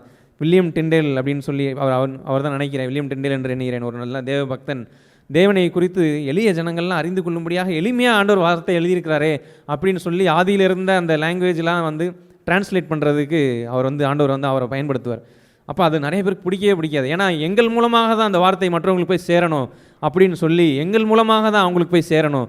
ஆண்டவருடைய வார்த்தை வந்து நாங்கள் தான் படித்து அதை நாங்கள் தான் வந்து கேட்கணும், சர்ச்சிலேருந்து தான் போகணும் அப்படின்னு சொல்லி ஆண்டவர் எளிய முறையில் மக்களுக்கு போய் சேரணுன்ற அந்த பண்பை மாற்றி இவங்க மூலமாக தான் போகணும்னு சொல்லி ரெஸ்ட்ரிக்ட் பண்ணக்கூடிய ஒரு சபை காரியங்கள்லேருந்து அவங்களுக்கு எதிர்த்து நிறைய எச்சரிப்பு, நிறைய துன்புறுத்தல், நிறையா ஒரு பயமுறுத்தல், இந்த மாதிரி காரியங்களுக்கெல்லாம் அகெயின்ஸ்டாக இருந்து தேவனுடைய சித்தத்தை செய்து டிரான்ஸ்லேட் பண்ண ஒரு உத்தம தாசனை குறித்து நான் அறிந்திருக்கிறேன். அப்படிப்பட்ட ஒரு எப்படி எளிய முறையில் ஆண்டவர் எல்லார் இடத்துலையும் பேச விரும்புகிறார், எல்லாருமே எளிய முறையில் அவர் இடத்துல நெருங்க விரும்புகிறார். அவ்வளோ எளிய முறையில் ஆண்டவர் எல்லாரையுமே நேசிக்கிறார். எளியவராக இருந்தாலும் நீ குறைய உள்ளவனாக இருந்தாலும் உண்மையிலே இதெல்லாம் நான் ஆண்டவர் இடத்துல அறிந்து வரும் பொழுது என்னுடைய ஜெபமும் ஆட்டோமேட்டிக்காக மாறிடுச்சு. என்னை குறையுள்ளவன் என்று என்னை தள்ளாத தகப்பன். எவ்வளோ குறையுள்ளவனாக இருந்தாலும் என் குறைகளை நான் குறையோடு இருக்க அவர் விரும்புகிறது கிடையாது. ஆனால் என் குறைகளெல்லாம் நிறைவாய் மாற்றிக்கொண்டு என் உள்ளான மனிதன் ஒவ்வொரு நாளுக்கு நாள் புதிதாகி கொண்டே அவரை போலவே மாறிக்கொண்டே வர பங்கு ஸ்பிரிச்சுவல் க்ரோத்ன்றது கண்டிப்பாக நம்ம வாழ்க்கையில் இருக்கும். அவர் அன்பை பேஸாக வச்சு வாழும் பொழுது. இதே பட்சத்தில் செல்ஃப் கண்டம்னேஷனில் வாழ்ந்தோம்னா முன்னிருந்த நிலைமையோட பின்னிருந்த நிலைமை மோசம்ன்றது போல் பின்னாடி போயிடுவோம். இறுதியை எம்டி ஆயிரும். வெளியே போன ஆவி இன்னொரு 7 ஆவியை உள்ளே கொண்டு வந்து அமர்ந்துடும்.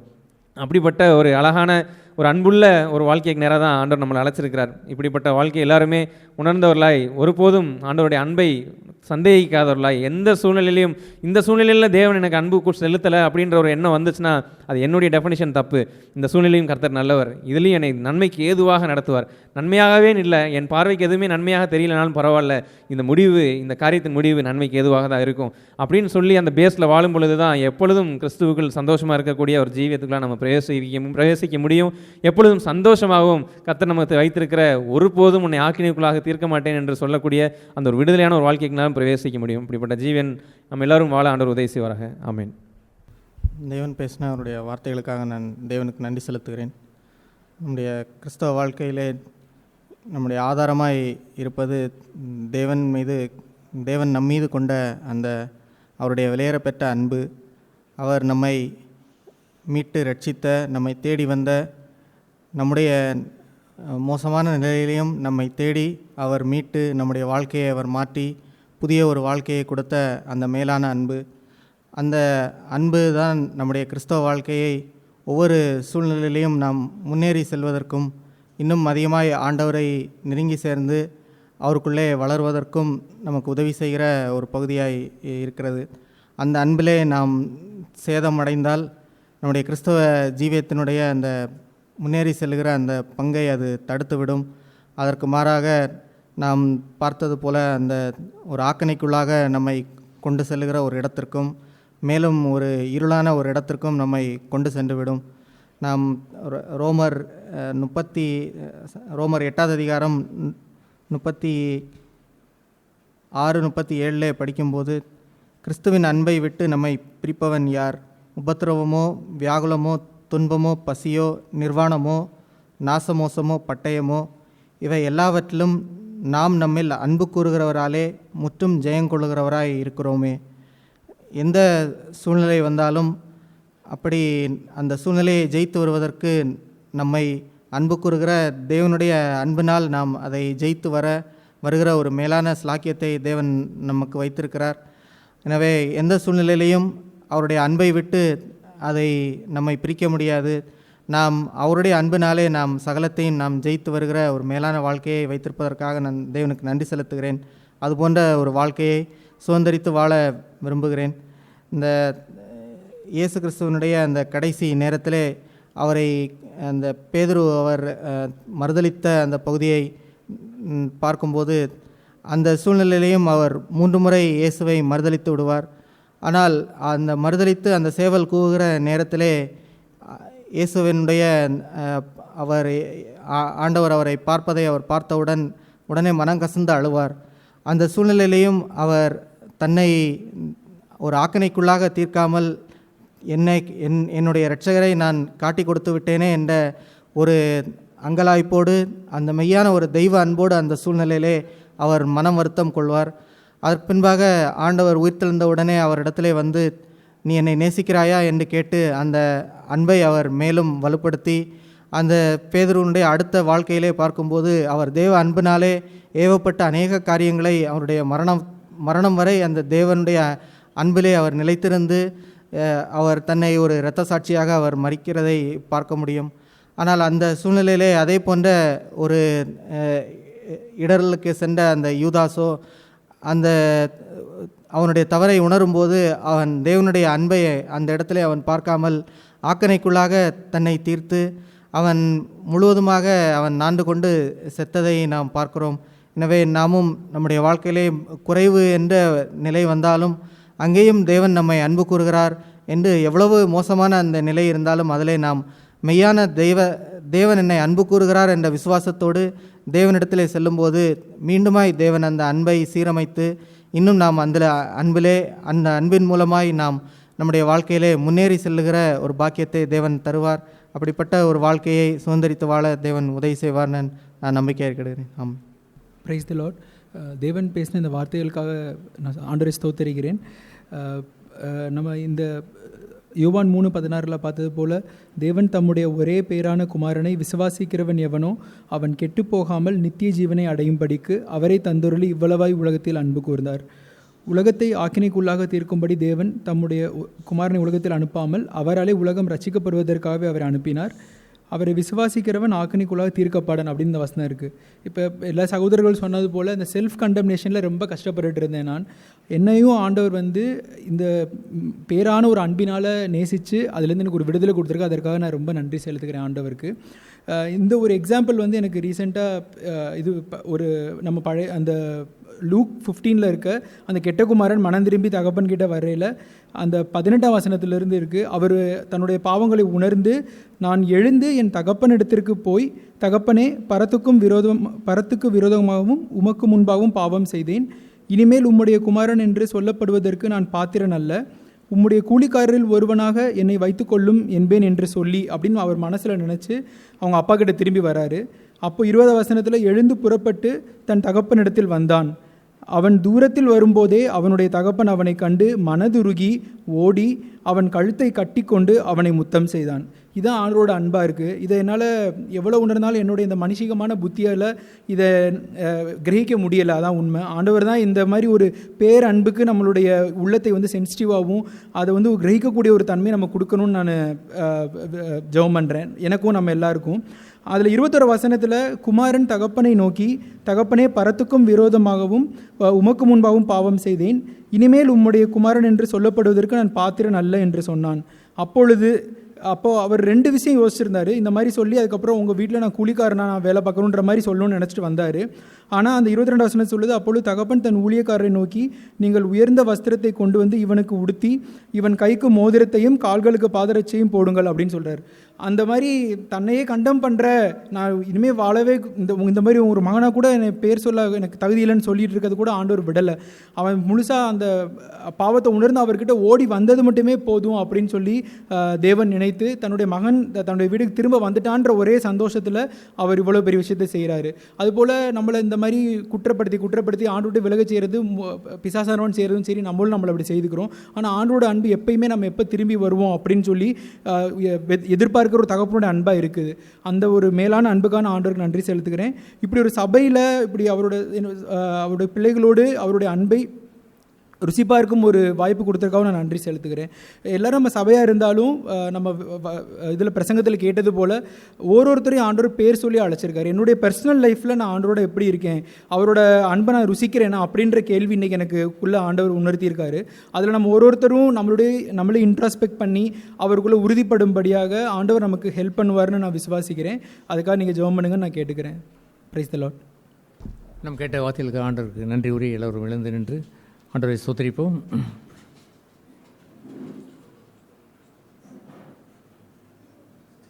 Thank you lord, thank you. எல்லோரும் ஆண்டவரை ஸ்தோத்திரிப்போம். சிறுபிள்ளைகள் வாலிபர்கள் எல்லோரும் ஆண்டவரை ஸ்தோத்திரிப்போம். Thank you lord, thank you.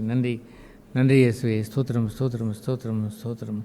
ஹல்லேலூயா. Thank you lord, thank you. நன்றி இயேசுவே. ஸ்தோத்திரம். யாராவது ஒரு சிலர் 1-2 பேர் மாத்திரம் சுருக்கமாய் ஜெபம் செய்யுங்கள். பிதாவே, இந்த காலை வேளைக்காக நன்றி. இந்த வேளையிலும் எங்களை ஆசீர்வதித்து எங்களை காக்கின்ற தேவனாய், எங்களை ரட்சிக்கிற தேவனாய் எங்களை இருக்கிறபடியாக நன்றி செலுத்துகிறோம். உங்களை விட்டு நாங்கள் விலகாதபடி இந்த உலகமே கூட மாறினாலும் உலகமே எங்களை ஆக்கினைக்குள்ளாக தீர்த்தாலும் தேவன் எங்கள் பட்சத்தில் இருக்கிறீர் என்பதை உணர்ந்து வாழ யாவருக்கும் அனுகிரகம் செய்தலும் ஒரு நாளும் மன சோர்வு, மன தளர்வு நம்பிக்கை இழப்பு என்றெல்லாம் ஏற்பட்டு விடாதபடி நல்ல உறுதியான கிறிஸ்துவலாய் வாழ எல்லோருடைய வாழ்க்கையிலேயும் அந்த தெய்வ அன்பு சம்பூர்ணமாய் நிறைந்து இருக்க உதவி செய்கிறாங்க. எல்லோரும் ஆசீர்வதியும் அன்பிற்குள்ளாக உடைய சபை ஊன்ற கட்டியலும் நாமத்தை மையப்படுத்தும். இயேசு நாமத்தில் ஜெபிக்கிறோம் பரலோக பிதாவே, ஆமென்.